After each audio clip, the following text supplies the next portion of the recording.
I was standing under the gallery lights, surrounded by applause, flashing cameras, and the scent of fresh lilies when my phone buzzed. It was a message from my father. "Can you help us cover the mortgage? The bank is moving to foreclose." I stared at it for a full minute, blinking back tears not of sadness, but of something else. Something heavier. They hadn't spoken to me in almost 2 years, not since they sold the family business to my younger brother David without saying a word to me. Not since they told me I was too cold to carry on their legacy, that architecture was a selfish career. Now they wanted my help after everything, after erasing me from their lives. That was the moment I knew. Some apologies don't come with remorse. They come with a price tag. Have you ever been discarded by your own family, only to be needed once you no longer need them? Subscribe now. This is a story of betrayal, silence, and the calmest revenge I've ever delivered. Growing up in Scottsdale, Arizona, I was the dependable one, the one who color-coded her notebooks, who skipped parties to finish her science projects, who stayed behind to help my parents tally business invoices while my brother David played video games in the den. Our parents ran a thriving landscaping company, Desert Bloom Designs. Their aesthetic was bold, modern desert minimalism with native flora and sleek stonework, but behind every curved walkway and tiered cactus wall was me. I helped shape the brand's signature look when I was still in college, sketching layouts on napkins while interning for an architecture firm, but no one saw that. To my family, I was just Sarah, the serious one, the one with no husband, no kids, no fun. David, on the other hand, was the golden child. Even after dropping out of college, failing 2 businesses, and asking for loans that magically disappeared, he was always praised for his charm and ambition. Whenever he fell, and it happened often, I was the one patching things up, quietly paying off vendors, covering overdrafts, taking late-night calls from my mother in tears. I told myself it was just family, that it wasn't about credit or recognition, but deep down I wanted someone, just one person, to notice that I was holding the seams together. When our parents decided to retire, they called a family dinner. I showed up wearing my best blazer, fully expecting a conversation about succession planning. I'd already run successful commercial design projects. I knew their client base. I had ideas to modernize the brand.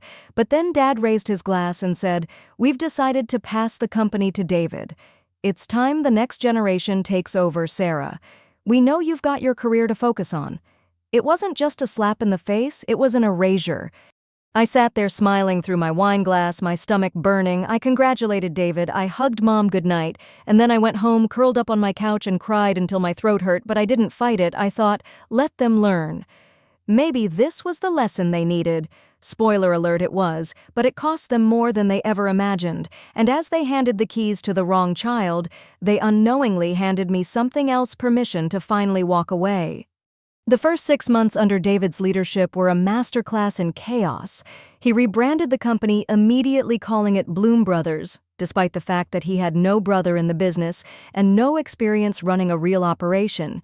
He fired 3 of the most experienced landscape designers and replaced them with creative consultants from his college friend group, none of whom had worked a day in desert terrain.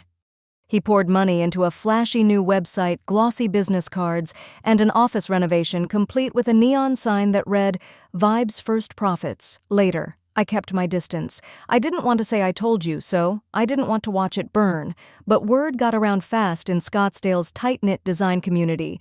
Clients I had known for years called me furious, confused, embarrassed. "Why did your brother cancel our installation mid-project? Why did we get billed twice for unfinished work? Sarah, what happened to the professionalism your family was known for?" I had no answers, just shame. My parents, meanwhile, were still in denial. David just needs time. My mother said he's finding his rhythm, but the numbers told a different story. Within a year, the company was hemorrhaging clients. Vendor payments were months behind. Projects stalled mid-construction. One of their biggest contracts with a luxury golf resort was terminated after David forgot to file permits for a water-efficient redesign. I offered quiet advice. At first, I sent over budget templates. I flagged errors on their website. I even recommended a project manager who specialized in desert compliance codes. David never replied. My father said I was being condescending. The only one who seemed to appreciate my concern was the accountant, an old family friend who pulled me aside one day at a charity luncheon. He told me the business was in deeper trouble than anyone knew. Then came the worst of it. I discovered, through a casual mention from the accountant, that David had refinanced my parents' house, tying it directly to the company's credit line.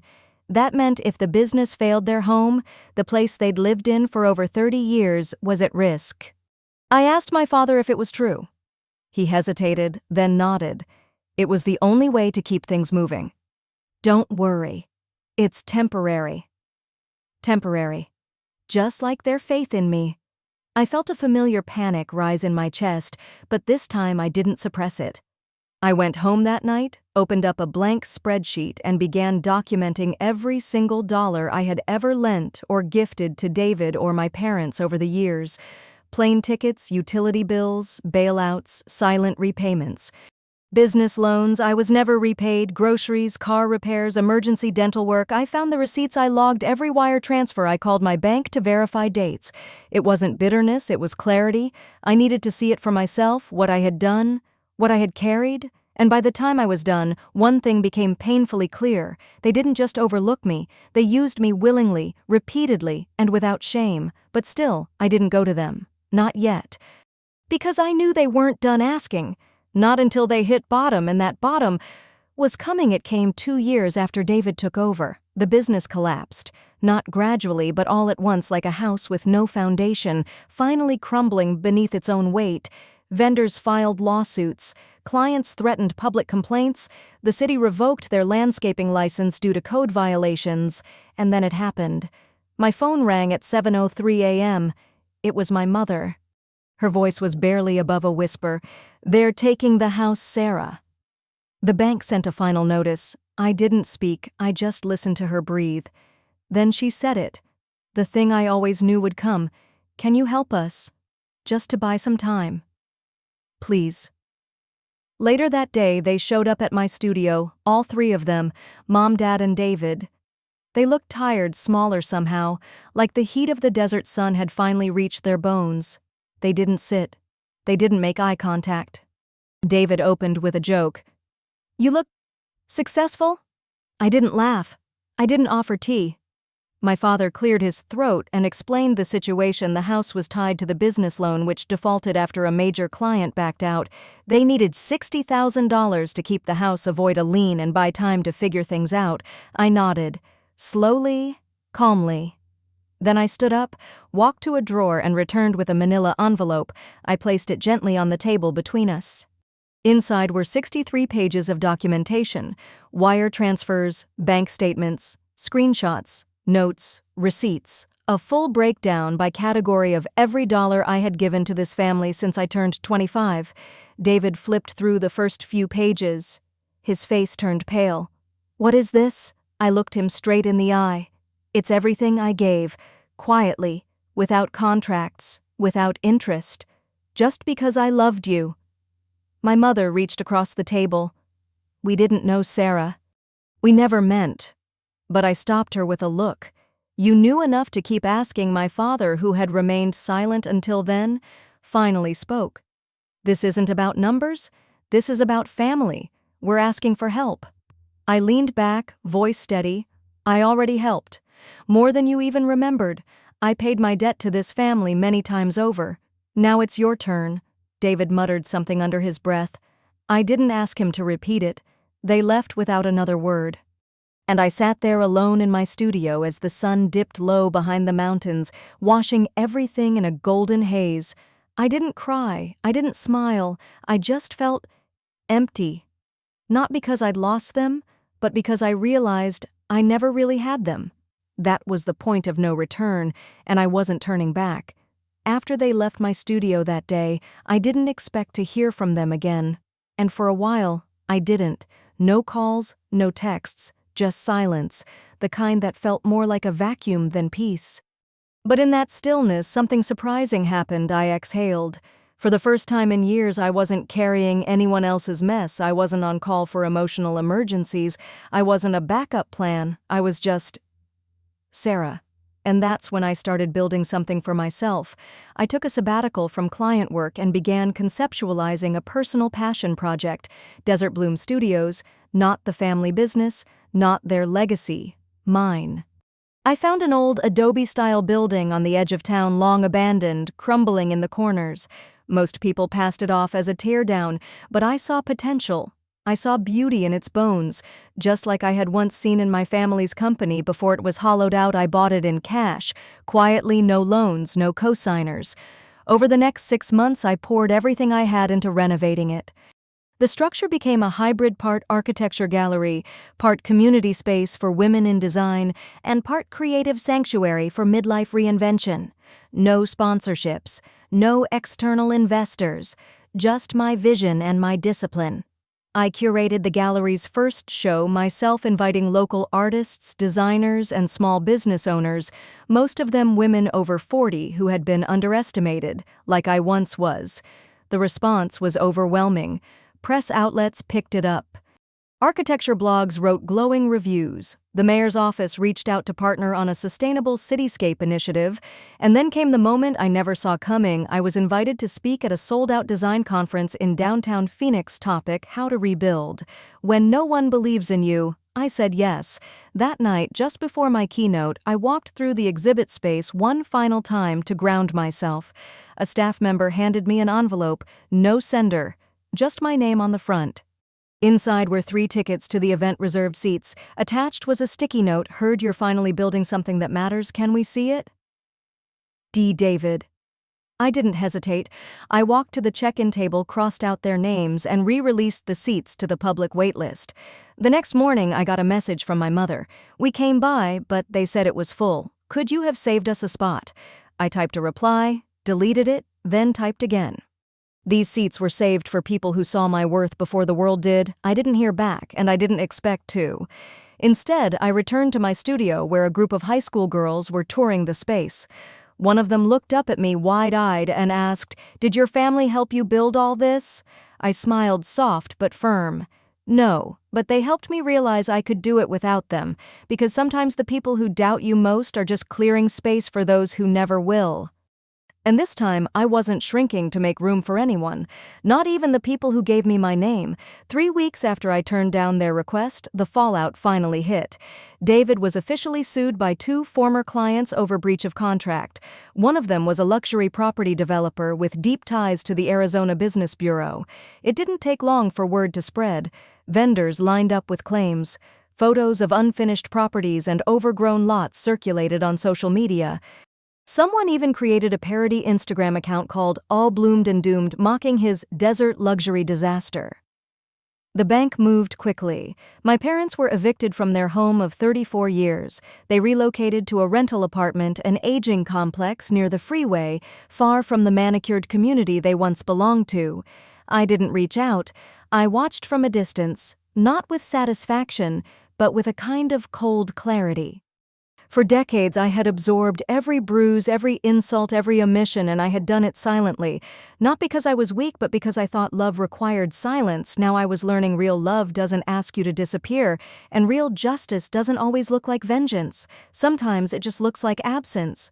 David tried to rebuild, launching a YouTube channel about resilience and second chances. He posted a video from his living room talking about betrayal and bitterness, about people in his own family who refused to support him when he needed them most. He never used my name. But I didn't need it to know. The next day, a former client who happened to attend my gallery event left a comment under his video. Maybe they were just tired of saving someone who never learned to swim. That comment got more likes than the video itself. Meanwhile, Desert Bloom Studios thrived. We added rotating exhibits, mentorship programs, and even a quarterly retreat for women rebuilding after major life transitions. I watched women walk through our doors with shoulders tense and eyes wary, and leave standing straighter, speaking louder. That was the real revenge. Watching something grow where others expected you to wilt. Then one morning I received an email. It was from my mother. The subject line read, "Apology." It was a short message. No grand explanations. Just this: "We made mistakes. I see that now. I hope you're happy. I hope you know I'm proud even if I never said it when it mattered. Mom." I stared at the screen for a long time. Then I hit reply.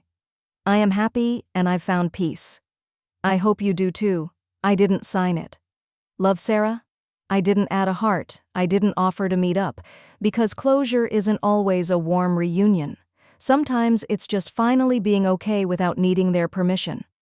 And in that moment, I realized something. My story wasn't about them anymore, it was mine, entirely authored, owned, and finally free. A year later, I stood on stage at a TEDx event in Phoenix. The theme was Rebuilding from Ruin. I wasn't nervous. I looked out at the audience, young professionals, retirees, single moms, a few students from the community college architecture program I now mentored, and I told them the truth. Not just about my career or the rise of Desert Bloom Studios, but about the years before all of that, about the silence, the self-erasure, the sacrifices I made that no one saw. I told them about my family, not to shame them, but to name something too many of us carry: the quiet ache of being overlooked, even by those who should know us best. I said, sometimes the deepest cuts don't bleed. They echo in how we doubt ourselves and how we shrink to fit places that were never built for us. People nodded, some wiped tears, and then I shared the turning point, the moment I laid down my role as savior, as fixer, as uncredited support. I stopped asking to be seen. I said I started building anyway. Afterward, a young woman approached me. She had short hair, paint-stained fingers, and a notebook full of sketches. She looked like someone I used to be. She said, "They never believed in me, but hearing your story, I think maybe I can believe in myself." I hugged her. Not like a mentor, not like a success story, just as someone who understood.